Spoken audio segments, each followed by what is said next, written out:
liberare questo paese, questo continente dall'occupazione abusiva organizzata a Bruxelles in questi anni. L'Union européenne est en train de tuer l'Europe. We want to be the alternative against all populists and nationalists. Odrzućcie zwątpienie i strach.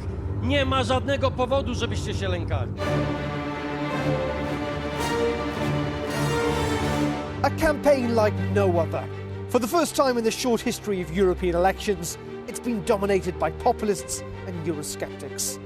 Their simple message to the continent's voters is that we need to shake this place up, the so-called Brussels bubble, where thousands of MEP candidates, Eurosceptics and defenders alike will hope to reach in a couple of weeks' time.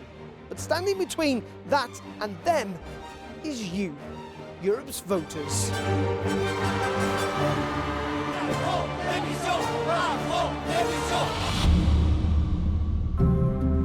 Well, polling suggests that your top concern during this campaign has been the economy and growth. On the surface, Europe has recovered from the global financial crisis that swept the world in 2008. But it's been a decade of economic stagnation for many regions, with parts seeing unemployment rates higher than in 2008. And that leads us to the second big concern for Europeans: youth unemployment. The number of young people out of work has fallen to less than 15% across the EU, but take a look at some of Europe's southern economies and the figures are staggering. 39% of young people are out of work in Greece. In Spain, it's 33%. And in Italy, 30% of those under the age of 25 are still looking for work.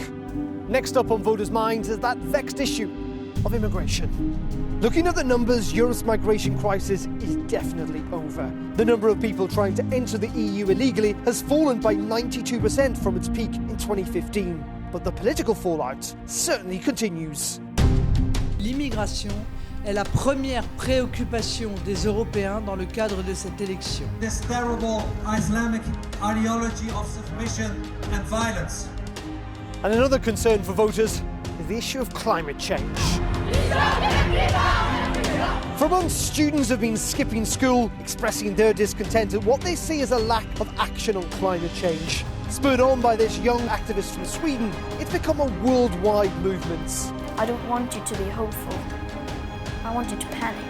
And sparked campaigns of civil disobedience. And so those are all the main issues, and where voters stand on them, well, that could change the dynamics of this place, the European Parliament.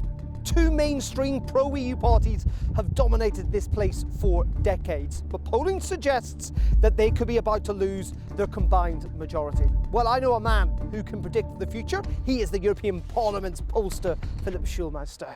It will be more challenging. I would not necessarily say that the cohesion of the European Parliament is gone, but starting from the fact that the two large political groups might be losing the 50% majority, they will need others in the pro-European domain, if you want, to work with them.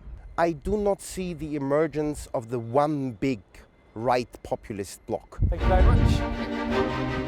So as the EU awaits the results of what could be the most unpredictable election night in its history, it does look like this could be the moment in which voters across the political spectrum decide to burst the Brussels bubble.